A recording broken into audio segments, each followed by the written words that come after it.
We're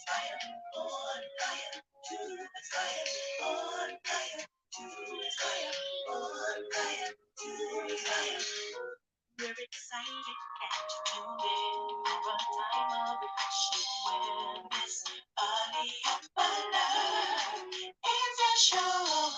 She's an author, motivator, inspirational speaker who's on fire to inspire the whole world. She's a girl to follow. On fire, to inspire, on fire, to inspire, on fire. That she on fire. To inspire, on fire, to inspire, on fire, to inspire. Inspiration, motivation, encouragement,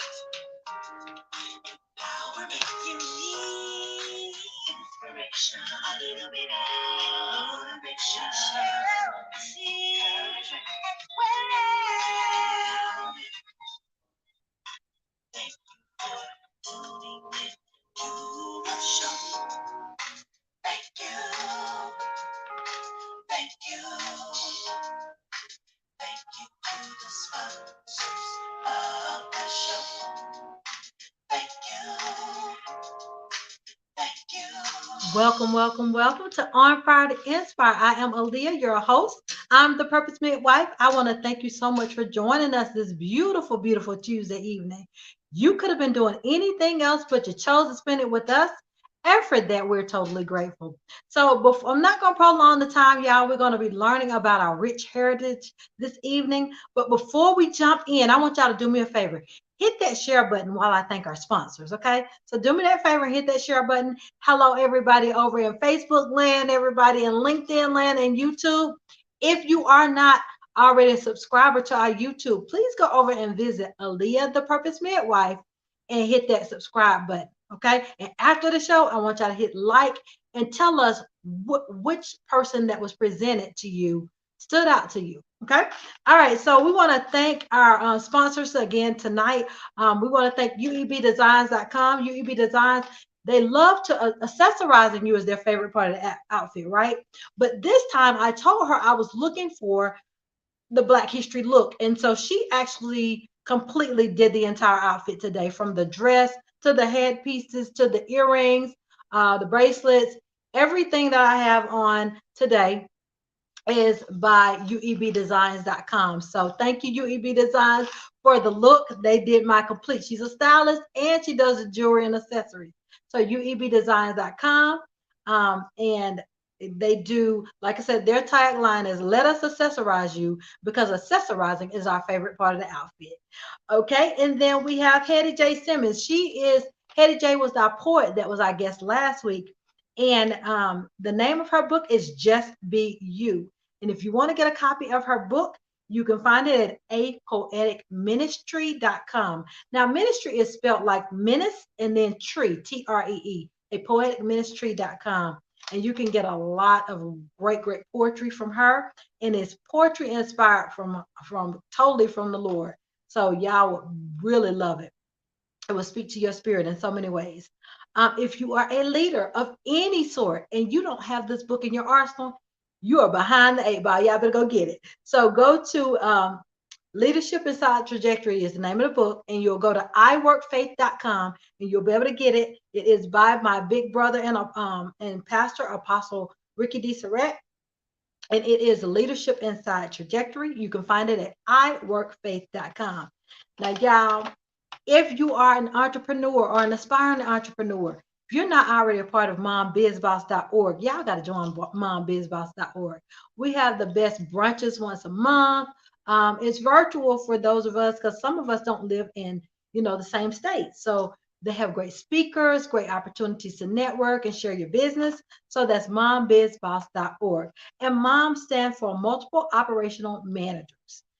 We have the Brown team, y'all. The Brown team is absolutely phenomenal. You have Cornelia and her husband, Bernard. They are a husband and wife team with well over 40 years of real estate experience. So if you need help in any way with real estate, they will take great care of you.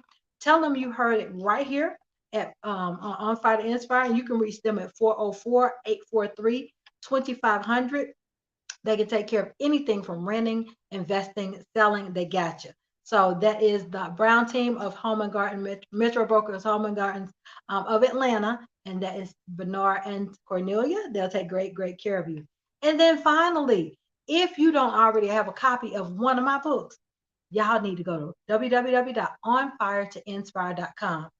You can't forget it, because guess what? That's the title of the show, the name of the show, onfiretoinspire.com. So you can get any of my books out there, the coloring book, the affirmational coloring book, the affirmational journal, the children's book, bilingual children's book. They're all out there.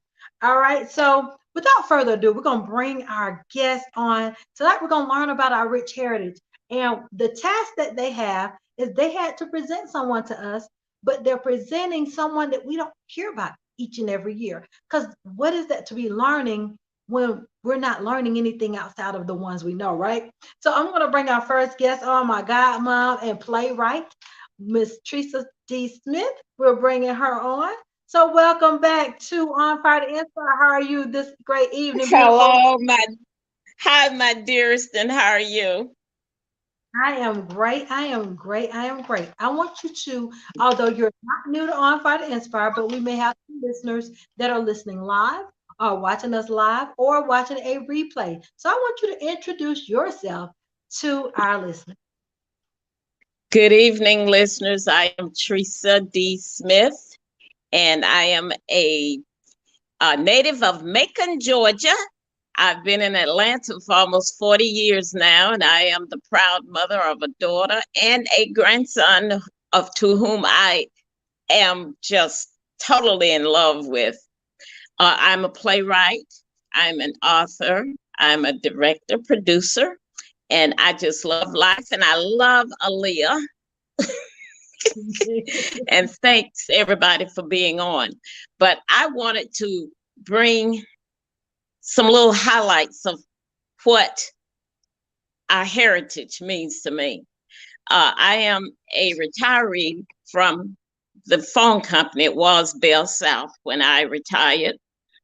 And I was doing research on inventors that I don't hear a lot about. And I went through, and I was in telecommunications, I found a Dr. Shirley Ann Jackson. She's a noted physicist and former head of the United States Nuclear Regulatory Commission.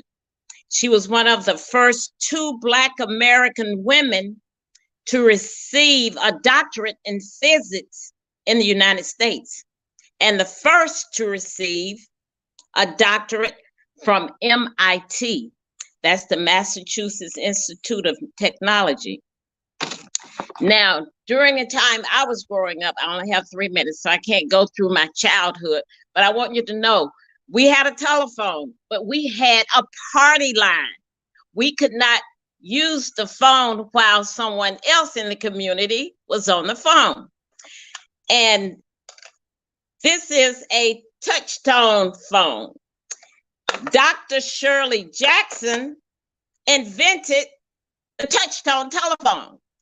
Fiber optic cables, caller ID, so you didn't have to wait and hear busy tone if you would call someone, because the person could have caller ID. And then there's call waiting she invented. And for 4 years, she taught at Rutgers University in New Jersey. And she also works in public politics. And I just got so excited in reading on other Black inventors that I knew nothing about. And it was truly amazing to know that Black people use their gifts to make life better for everyone in the entire world. Thank God that we have such a rich, rich culture. There is so much wealth in our community. We should commit to learning more about our heritage. Black history should not just be for a month long for us, but it's a lifetime commitment to share and care for others. Thank you for listening. Thank you, Aleigha, for having me on.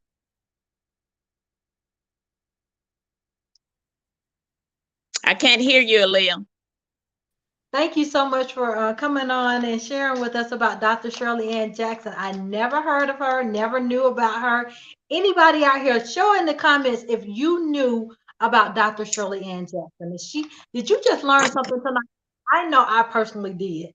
And the touch tone phone. The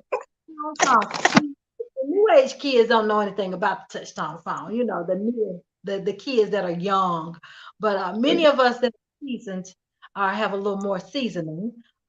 We're more, we're well aware of that. So thank you so much for teaching us tonight. Because, like I said, one of the things, I gave you all that opportunity to share, but you had to share something that everybody didn't know because we can learn. We always hear the each and every.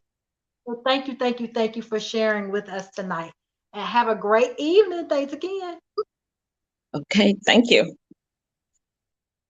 All right, y'all. So this is what tonight is all about. We're learning about our rich heritage. Who knew about Dr. Shirley Ann Jackson? Y'all, I mean, if you grew up around the time I grew up, we had the caller ID and all that. But who knew that it was invented by a Black woman? Wow. Okay, so and then she had 2 doctorates, one in physics, and then she was the first one to get it from MIT. Oh, my goodness. So one of 2 doctors to have it in physics. So that is just amazing, absolutely amazing. So our next guest is going to be Miss Shanta. We're going to bring Shanta, sorry, Miss Shanta Hayes. She is a licensed clinical social worker, I think is what that stands for. Did I say that right? You did. Thank you so much. I remember something. Well, welcome to Inspire. Thank you so much. I am so glad to be here. It's an honor and a privilege, especially to recognize people that we don't get to talk about often. Before I get to the good stuff. Well, I want you to introduce yourself. Who is Miss Shanta Hayes? Well, Shanta Hayes, I am a licensed clinical social worker. So I do help people work with mental, behavioral, and financial challenges that they may be having. I believe that, talking about finance is very important in our community, but mental health is even more so important, in my opinion. That is why I'm a therapist. I do want people to have as balanced lives as possible and live their most authentic lives. I'm a mother of 3. I'm graduate of the University of Michigan, go Blue. I'm a poet. I'm an artist. I am trying to walk in all my gifts and use them to help other people live their best, most authentic lives. So, great. Now, who will you be presenting to us tonight? Tonight, I am presenting Dr. Naeem Akbar, who is a African-American psychologist who also is an alum of the University of Michigan. He actually received his bachelor's, master's, and PhD in clinical psychology from there. All right. Take it away. So Dr. Akbar was born in 1944 in Tallahassee, Florida as Luther Benjamin Weems. And during his time at University of Michigan was when he mostly became acquainted with our white counterparts. He grew up in a predominantly middle-class family in Tallahassee. During his tenure at Michigan, he participated in the Black Action Movement, which was the strike and the sit-ins that helped to get more access to people of color at University of Michigan. So I'm very happy to have that part of that history to talk about. But he is also a prolific author. He is a great contributor to Black psychology movement, which is recognizing that Eurocentric methods of clinical psychology can be very oppressive still to people of color. So Black psychology focuses on how people of African descent live, experience the world, how we think, what our behaviors and beliefs and attitudes are like, because a lot of Eurocentric therapeutic models don't take into account the actual experiences of people of color in care, which is unfortunate, but we are working to change that. Two of Dr. Akbar's books that really influenced my work are The Community of Self and Know Thyself.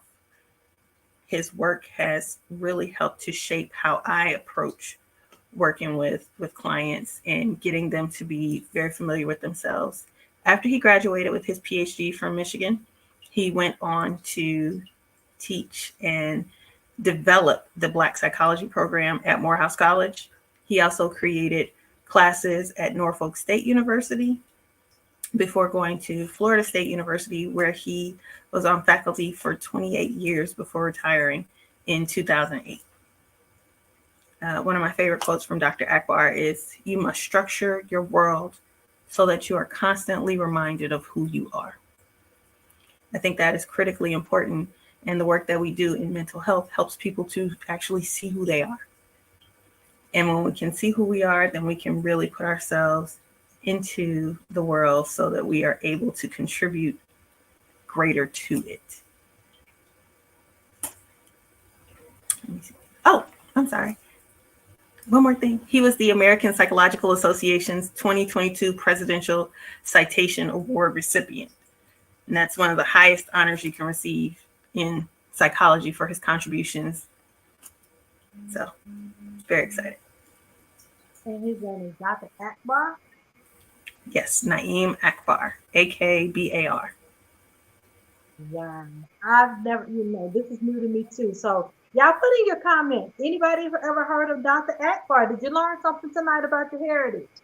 I'm loving the fact that you all are bringing such a wealth of information when you're coming out of the field that you're in. Like Lisa came out with her field, you're coming out with your field. Had you known about him as you were studying in school, or? It's interesting. So I knew about Dr. Akbar when I was in school, but I knew Dr. Akbar as a family friend. It was that's Dr. Akbar. So sometimes we don't realize the gifts that we have access to until it's like, whoa, wait a minute, that's Dr. Akbar. So I was very pleased to say, wow, okay. And now I have even greater connection to this work, which gives it even more purpose for me. Yes, that is amazing. And so you know him personally. Mm-hmm. My father used to own a speakers bureau when I was growing up. And he would book African-American academics to speak at different institutions around the globe. And Dr. Akbar was one of the people that he booked, one of his first. So, yeah. Wow. Wow. We're getting some great comments. Everybody's sitting there learning tonight. Loving the content. Great. Thank you so much, Real Talk with Reggie. Antoinette says she's learning a lot tonight. Great. That is the goal tonight. The goal is to make sure that we're learning. Because guess what? Both of them have presented, and this is brand new to me.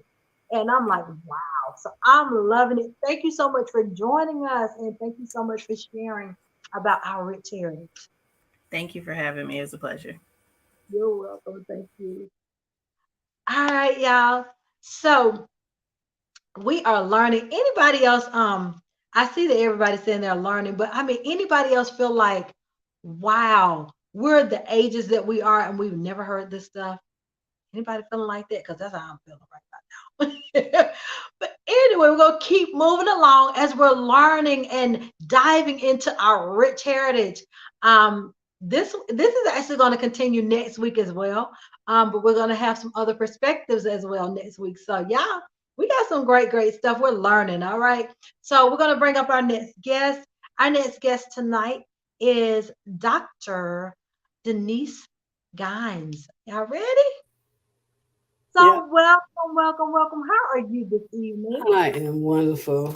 Yeah, I am just so elated to even be a part of this. So I thank you, for the invitation. Who am I? Denise DeBurst Gines. Okay. I'm an author, and I am so proud of my first book, The Seventh Day, which was published last a couple of years ago, but it was published during the pandemic, so it's just starting to get some momentum. Um, I am a HIV prevention counselor, and I work with letting women know about HIV. You know, sometimes things kind of quiet down when the pandemic of HIV was going on. You know, it was a big thing, but now today, um, there are still so many people, and we're talking about heterosexual women having HIV. So I have worked with Aid Atlanta with that as well. Okay, but my passion is my company, Lasting Legacies, which does genealogies because most Black folks cannot go back 4 generations in their history and their family history. And it all started because I've been an interviewer for the History Makers, which is the nation's largest African American oral video archive that is housed at the Library of Congress since 2014. And I've had the opportunity to conduct hundreds of oral histories of people of achievement that we would not ordinarily know about. If we didn't do these interviews, you would not know about these people. And so thehistorymakers.org is um, the website that you can go to and listen to some of the digital interviews that we have on these members. But one of my most memorable interviews was with Dr. Gwendolyn Elizabeth Boyd. She was born in 1955 in Montgomery, Alabama, and lived with her mother in Montgomery housing project until her mother passed away when she was 13 years old. And then her godmother raised her. She attended an all Black elementary school, and she was one of 5 Black students to integrate Jefferson Davis High School in Montgomery. In high school, she helped to establish a student interracial council and was the member of the Math Honor Society and performed in the choir before graduating as valedictorian in 1973.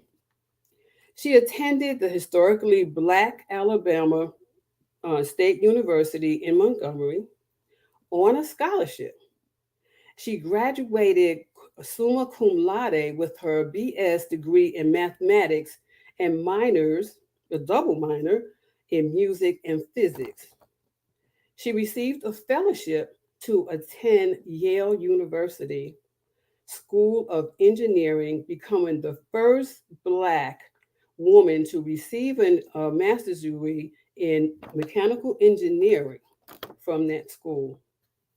Following her graduation, she worked briefly as an engineer for IBM, but in 1980, she was offered a position as a submarine navigation systems analysis at the Applied Physics Laboratory at Johns Hopkins University, where she worked for 33 years. She was an active member of the Delta Sigma Theta sorority, and she rose through the ranks of leadership since joining when she was a student at Alabama State. And in 2000, she was elected for a 4-year term as the 22nd national president of Delta Sigma Theta sorority. Boyd also served on the national board of directors for Bennett College, the National Partnership for Community Leadership, and Ebenezer AME Church in Fort Worth, Washington, Fort Washington, Maryland, where she serves as on the ministerial staff. In 2007, she received her master's in divinity and her doctorates of ministry degrees at Howard University. and she is now an ordained elder. She also received honorary doctorates from Lincoln University and Bennett College. And in 2010, President Barack Obama nominated her to the Board of Trustees of the Barry Goldwater Scholarship and Excellence in Education Foundation.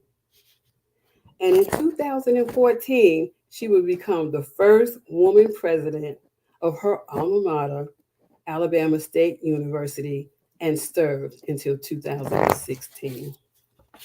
She's phenomenal. It was such a wonderful and interview, and I'm just elated. Her name is Dr. Org Dr. Gwendolyn Elizabeth Boyd. Boyd. B-O-Y-D. Dr. Boyd. Yeah. I'm telling you, y'all are just teaching us some great, I'm like, wow, tonight. I mean, when I gave y'all that summons to do, so to speak, that homework to do, you all are coming, and you have so many to pull from. So, with being one of the history makers speakers. So, yes. So, thank you so much for sharing with us tonight. Thank you so much for this wealth of information and adding to us learning about our ritual. Thank you, dear. Well, thank you. Thank you so much. You're welcome. All right, y'all. So we had two more presenters. All right. So next we're going to be bringing on Prophetess Nicole Bryant. Welcome back to On Fire. Hello, everyone. Hello, everyone. How are you? I'm well. You doing okay this evening? I am doing well. I see I didn't have my African attire. I ran in from work, but all is well. I am Prophetess Nicole Bryant from Brooklyn, New York. Well, Elder Bryant, whatever. I don't do titles, so it doesn't matter to me. But I'm from Brooklyn, New York. I am an entrepreneur. I'm the CEO and founder of Pushing Until Shifting Her. We encourage women and young girls to push into their purpose after setbacks, heartaches, letdowns, all of that stuff that women and young girls go through. I am a licensed cosmetologist as well as cosmetologist instructor and aesthetics instructor, licensed with New York State. I am an author, co-author. Geez, I got a whole list of stuff going on here. But I am here with you guys tonight, and I'm excited. And like I always say, like the first guest said, Black History Month is not a month. It is an everyday event. It is an everyday event because we have so many great people and so many that have gone before, but done so many things, and so many that are still doing so many things to just shine light on our culture. And without Black people, where would we be? Truthfully, where would we be? Because we basically made everything. Some of them didn't get the credit for the things they did, but now that time is evolving, some things are coming from under the carpet. What they say was in the dark now is becoming light, is shining on it. So things that they done, they're getting credit for it now, even though they're no longer here to actually get the recognition that they need. But I'm excited. Because I'm a part of the culture. Mm-hmm. And who will you be sharing with us tonight? Tonight, I am actually sharing someone that is still alive. He's, I would say, a young man. His name is Ron Finley. So okay. Mr. Ron Finley comes from LA. He comes from South Central LA. And what happened was, he went to go to the grocery store to buy some produce, and the tomatoes in South Central had some shellac on them. This is how they were selling these tomatoes. And it also took him 45 minutes to drive to another part of Los Angeles to get some good, fresh produce. And I am a witness of that living in Brooklyn, New York, because growing up in Flatbush, opposed to going to school in a different area or going to visit different family members in different areas, I would see that the produce looks different. And so what Ron Finley did was he began to plant fresh gardenings in the street, like, you know, when they just have patches of dirt on the sidewalks. He began to plant fresh produce, and the city cited him. They cited him for doing this, but he went and he fought. He fought for justice and he won. And so what he started to do was he started to go back into South Central and now across the world, actually, and start to teach people about gardening and how to produce your own gardening and how to, you know, have fresh produce. And he said it really bothered him that in his community, everybody was eating fast food. They couldn't get really good produce. He said fast food kills people more than the gun violence in South Central. Every time we hear about gun violence, you know, back in the days, it was always in South Central. He said fast food kills people more. The numbers are higher in South Central with the fast food than it was gun violence. And so his thing was, I have to change the game. He's known as the gangster gardener, right? And the sad thing about it is, why are they calling him a gangster? Because he's changing his community. He's changing the Black and the brown community. So now he has to be a gangster. Well, I say, let him stand up for what's right. And sometimes when we stand up for what's right amongst our own, then we become what is not common. We're being labeled with names that are not good names. They called him a rebel. They called him a gangster. But to me, he's a game changer because now he's going around the world and he's teaching people how to grow their own produce. So now, I don't know in your community, but I know here in New York and Brooklyn, we have little like, if there's little empty spaces, they go and they start gardens. And they take those gardens and sometimes they give them to the schools, sometimes they give them to shelters so they can have fresh produce. So this is what Ron Finley did. This was his mission. He rejuvenated his communities. And now he also he's doing master classes. He have books and he goes back to the schools. And he said one thing that strikes him is if he can teach the kids how to grow their own produce, then it will show them that they need to eat healthy. And we know now today, every time we turn on the news, that something is being recalled. Or every time we turn on, and forget about a recall, because produce is so expensive. I mean, a tomato, an onion, I think I paid $1.25 for one onion the other day. So, but if we really, and we know all kind of things they're putting in the foods, and they're just, you know, all these chemicals and all these toxins. Shellac, he said shellac was on their tomatoes. This was in the supermarket because there's codes. And when he looked up the codes, that's what one of the codes were. So that's why it looks so shiny and pretty. But he realized that it was something wrong with it. So he drove 45 minutes. That means you paid gas and God knows what else to get some good produce. But this is what he's doing. And I think it is an excellent thing. We can follow him. We could go on YouTube. He has some, you know, clips on YouTube. We could buy his book, or we can try to locate him that he can come and do I guess he does massacre. He said he travels the world. So I think it's definitely needed, especially in our Black and brown communities. Definitely. I can't hear you, Aleigha. You didn't. And his name is Ron Finley. Finley, Finley. Mm-hmm. They Right call now. him the rebel with the green thumb, or the gangster gardener. You're cited for trying to help people. Yeah. People Yeah, dying for more people are dying from the fast food than gun violence. That is horrible statistic. in South Central. Mm-hmm.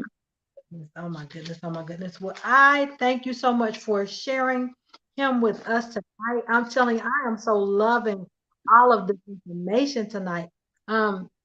And each of my guests tonight, if you all didn't get to hear any of them, please make sure you go back and listen to this great information. And all of my guests are also authors, and so you want to go look them up and support them, because they're all doing their thing and they're making history by sharing their gifts and being who God has called them to be. Well, thank you, my sister, for You're so welcome. doing what you do and making your mark in our history as well. And thank you for having me. God bless. God bless you. All right, yeah, I am actually, I mean, when I tell you I'm loving, loving, loving this, I'm excited, I'm elated. And so we have Dr. Patricia coming up with us next. So welcome to On Fire, Dr. Patricia Franklin. How are you doing this evening? I'm well. How are you tonight? I am well. I am well. I want you to introduce yourself to our audience. Who is Dr. Patricia Franklin? I'm a retired educator and training specialist and a reading specialist. And I have worked in the classroom in Georgia schools for 30 years plus. Before that, I worked in the air traffic control industry for almost 10 years and in communication industries as well. But I'm a communicator and I'm excited to be with you tonight. I'm the mother of two grown adult children, and my husband and I have been together for 38 years. You don't hear those kind of statistics a whole lot. So congratulations on that. And thank you Thank so you. much. Now, who will you be presenting to us tonight? I have two history makers that I want to talk about because they soared high in the careers that a lot of women don't go into. And I focus in on ladies who were doing things and are doing things that just make you want to look to the sky and say, wow. I want to talk about two women who pioneered in air traffic control. The first Black woman, I didn't realize really how tough it was. I did know because I worked in air traffic control for a short time with the FAA, Federal Aviation Administration. But the two women that I believe really showed a great deal of perseverance were Eleanor Joyce Williams and Priscilla Russell. Eleanor was the first Black woman ever in the United States to be an air traffic controller at all. She was born in Texas in 1936 and moved with her family to Alaska in the mid 60s to begin again a job to help her family grow. But one of the things she did as she looked for employment was she looked for things that she could do that would support her family in a comfortable way. What she did actually was she pioneered as one of the first Black women to be accepted and certified as an air traffic controller. Now, we've been flying in America for many years, but it wasn't until 1971, over a half a century after flight took place in America, that she became the first air traffic controller of anyone certified as an air traffic controller, Black female, for the Federal Aviation Administration. And it took her some time to get into that position. In fact, from the time she joined the FAA, it took her 3 years to go from being a stenographer to being a professional air traffic controller. One of the things that people understand is that air traffic control is predominantly a male dominated field where women have to understand the aviation industry. They have to understand a lot about aircraft, and they have to understand a lot of communications under high stress positions. The other woman that I want to compliment is Priscilla Russell. who here in the Atlanta Air Route Traffic Control Center, which is the radar center controlling air traffic all across the nation, she was one of the first women to work as a frontline manager, which meant that whenever there was a problem, she had to come in and solve it. She came into the air traffic controller after the strike where President Reagan fired air traffic controllers for striking for better opportunities. And when she came in and again had to go through several years of training. Air traffic controllers have to know how to work on a radio. They have to know how to work on a radar. They have to know how to separate traffic. They have to be able to visualize all sorts of understandings between aircraft and understand how to handle emergencies in circumstances as they happen under high pressure situations. These ladies handled it well. These ladies took off their opportunities and soared as high as they can. Most people don't think of air traffic controllers as being a position for women, but I like to encourage girls. I had an opportunity to work at the Air Traffic Control Center for several years as an assistant controller, and I like to make sure we tell our girls that you can do this. There are opportunities that are high paying, that are non-traditional, and they require application of your understanding of sciences, understanding of math, and understanding of the world. But ladies, I always like to tell our children, if they can do it, we can do it too. So those two ladies, again, Eleanor Joyce Williams and also Priscilla Russell, were two heroes that really made sure that they could show an understanding of what we can do. And I know there are girls who are soaring today, even beyond both of these who have retired. This past week, when we had 2 weeks ago, when we had the Super Bowl, they talked about the fact that the flyover was an all women's group. It was the first time in history that they had women to be all four ports of the flyover for the Air Force or the Navy's high flying control group, where they flew those airplanes over the stadium and had a wonderful reception. One of those young ladies was also a Black woman. I don't have her name, but I'm here to tell you, girls are flying high. Our sisters are doing well, and the aviation industry is much better because we are in the field. Absolutely. Well, thank you so much for presenting Eleanor Joyce Williams and Priscilla Russell.